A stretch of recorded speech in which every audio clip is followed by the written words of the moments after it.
योग याग तपे केले तयाने अमुपे। योग यागादी कर्म जेवढे आहेत तेवढ्या साधनांचे सार असणारे भगवंताचं नाव आहे। सर्व साधनांचे सार भवसिंधू तरी पार। शेवटीच्या चरणामध्ये श्री तुकोबरांनी आपल्याला नाम घेण्याकरता विनंती केली, म्हणून शेवटीच्या चरणात महाराज आपल्याला म्हणतात, तुम्हाला जर तुमचं कल्याण करायचं असेल, तुम्हाला जर तुमच्या जीवाचं कल्याण करायचं असेल, तुम्हाला जर तुमच्या जीवाचं जडमूड उद्धार करायचा असेल, तर या सर्व साधनांच्या सार असणाऱ्या भगवंताच्या नामाची तुम्ही साधना करा। कशी तर याचा नामस्मरण करा, कशी तर याचा जप करा। तुका म्हणे जपा मंत्र तीनाक्षरी सोपा। हा अभंगाचा शब्दाच भावार्थ आहे। झाला आपले कीर्तन, तुम्हाला झोपाय काही हरकत नाही। विठ्ठल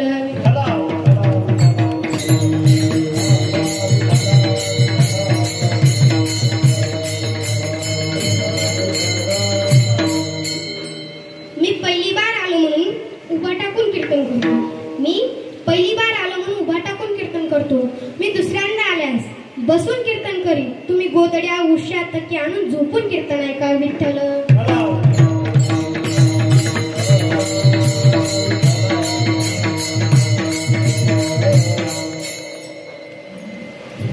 प्रस्तुत अभंग तुकोबरांचा आहे।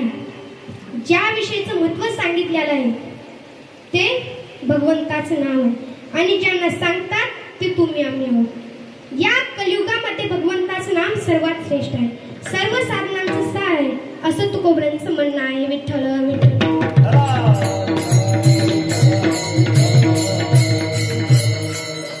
अभंगावर चिंतन करण्यात तत्पूर्वी अल्पसा पर्याय देणं अतिशय गत्याचा आहे। तो द्यायचा झाला तर म्हणजे असा की आज आपल्या या पुण्यक्षेत्रामध्ये, पुण्यनगरीमध्ये, भगवंताच्या पवित्र प्रांगणामध्ये, पवित्र दरबारामध्ये आणि विश्वराच्या चरणकमल सानिध्यामध्ये समस्त ग्रामस्थ गावकरी म्हणजे टाळकरी माळकरी विनेकरी आदरणीय पूजनीय हरिभक्त पारायण ज्यांच्या माध्यमातून मला ही कीर्तन रूपी सेवा घडली, तसे आमचे तुकाराम महाराज नागरगोजे यांच्या आशीर्वादाने माझ्या दुसऱ्या दिवशीची कीर्तन रूपी सेवा घडली। आणि तसंच मृदंगाचार्य आमचे बाळू महाराज, गायनाचार्य, गायनाला गोड अशी साथ आमचे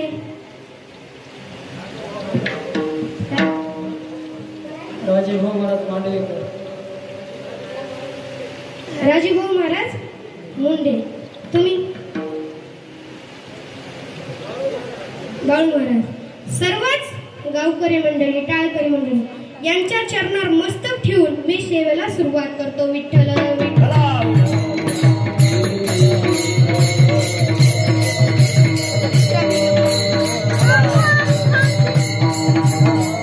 पत्रिकेवर अखंड का तर ज्याच्यामध्ये कवा खंड नाही त्याला म्हणतात अखंड। विठ्ठल विठ्ठल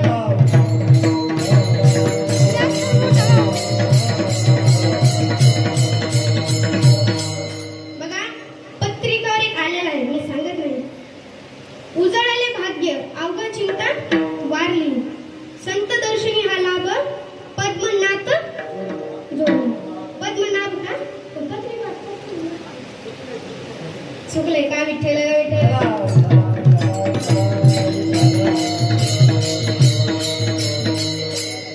बघा, सप्ताह का करावं? सप्ताह का करावं?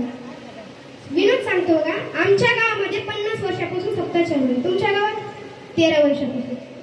हो का? 13 वर्षापासून सप्ताह चालू आहे. आमच्या गावामध्ये मोठे मोठे कीर्तनकार येतात. तुमच्या गावात आहेत का? आहेत. आमच्या गावामध्ये मोठे मोठे पंक्त्या करतात. म्हणून आपल्या बी गावात करायचे का? हो का? नाही, हे सप्ताह नाही.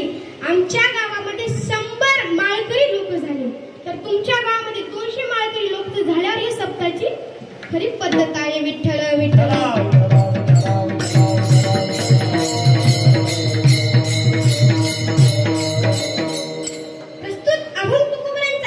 प्रस्तुत अभंग तुकोबरांचा आहे. ज्या विषयीचं महत्व सांगितलेलं आहे ते भगवंताचं नाम आहे. ते कुणाचं नाव आहे? ते भगवंताचं नाव आहे. आणि ज्यांना सांगतात ते तुम्ही आम्ही आहोत. या कलियुगामध्ये भगवंताचं नाम सर्वात श्रेष्ठ आहे, सर्व साधनांचं सार आहे, असं तुकोबरांचं म्हणणं आहे. भगवंताच्या नामाने सर्व काही करून दिल्या जातं. भगवंताच्या नामाने सर्व काही करून दिल्या जातं. जेवढे अशक्य असणारी गोष्ट आहे ते शक्य करून देणार हे भगवंताचं नाम आहे. हे मान्य आहे, पण ज्या अर्थी तुकोबराय एवढ्या 8 तास पूर्व भगवंताच्या नामाची ताकद सांगतात. ज्या अर्थी तुकोबराय एवढे 8 तास पूर्वक सांगतात की भगवंताचं नाम सर्व साधनांचं सार आहे, सर्व काही करून देणार आहे. ज्या अर्थी तुकोबराय एवढे विश्वासाने सांगतात त्या अर्थी तुकोबराय नक्कीच नामाचा अनुभव घेतला असला पाहिजे. ज्या अर्थी तुकोबराने सुद्धा नामस्मरण केलं असलं पाहिजे. व्यवहाराच्या दृष्टिकोनाने बघा अथवा परमार्थाच्या दृष्टिकोनाने बघा. विठ्ठल.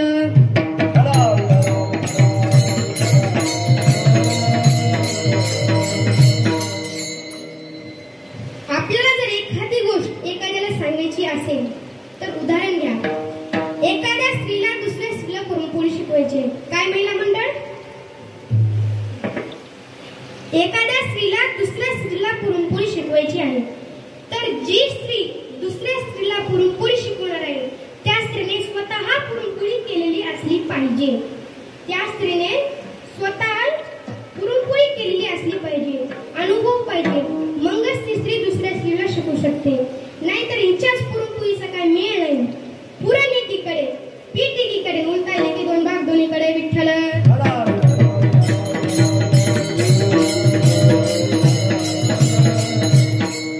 असा अनुभव चालत नाही.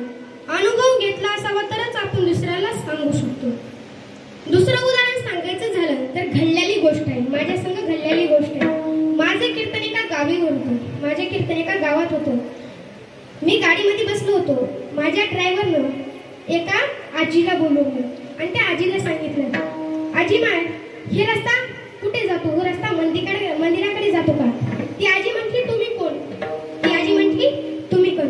आम्ही म्हणलो, आम्ही कीर्तनकार, आम्ही महाराज आहोत. ती आजी माझ्याकडे आली.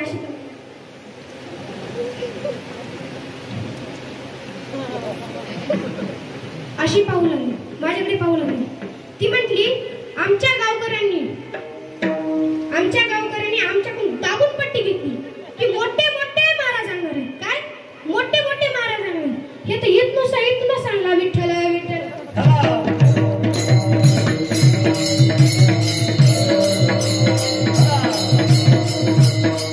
आमच्या ड्रायव्हरने सांगितलं, या मंदिराकडे. हे बारकच लेकरू बघा, तुम्हाला उदाहरण सांगतो. ट्रॅक्टर लहान आहे पण मारले चांगलं वाटतं. विठ्ठल विठ्ठल.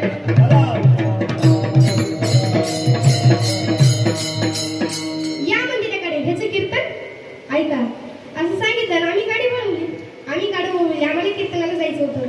आम्ही गाडी वळवली. म्हणजे त्याचा अर्थ असा आहे, त्या आजीला परमार्थाचा अनुभव नव्हता. त्या आजीला संसाराचा अनुभव होता. त्या आजीला जर परमार्थाचा अनुभव असता तर तिने आम्हाला थांबविलं असतं. माझ्या डोक्यावर हात मुलीला केला असता, माझं दर्शन घेत असतं. महाराजाची तिला जाणीव कळाली असती, पण तिला संसाराची अनुभव होता. तिला संसाराचा अनुभव होता, म्हणून तिची दाबून पट्टी केली. विठ्ठल विठ्ठल.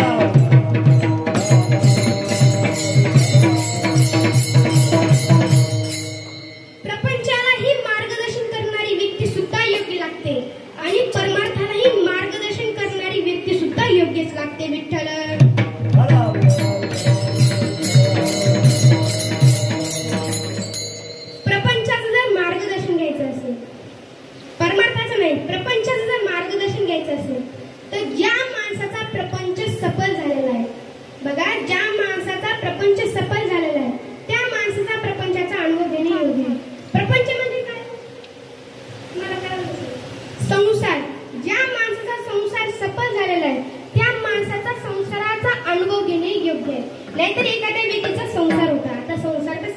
असतो, पण एखाद्या व्यक्तीचा संसार होता.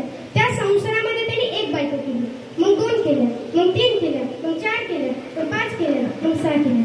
6 बायको केल्या, पण एकही त्याच्यापाशी राहत नाही. त्या व्यक्तीचा संसाराचा अनुभव घेणे चालते का हो? नाही. म्हणून तुकोबरा म्हणतात व्यवहारातही पटत नाही, कारण प्रपंचालाही मार्गदर्शन करणारी व्यक्ती सुद्धा योग्य लागते आणि प्रपंचालाही मार्गदर्शन करणारी स्त्री सुद्धा योग्यच लागते. विठ्ठल.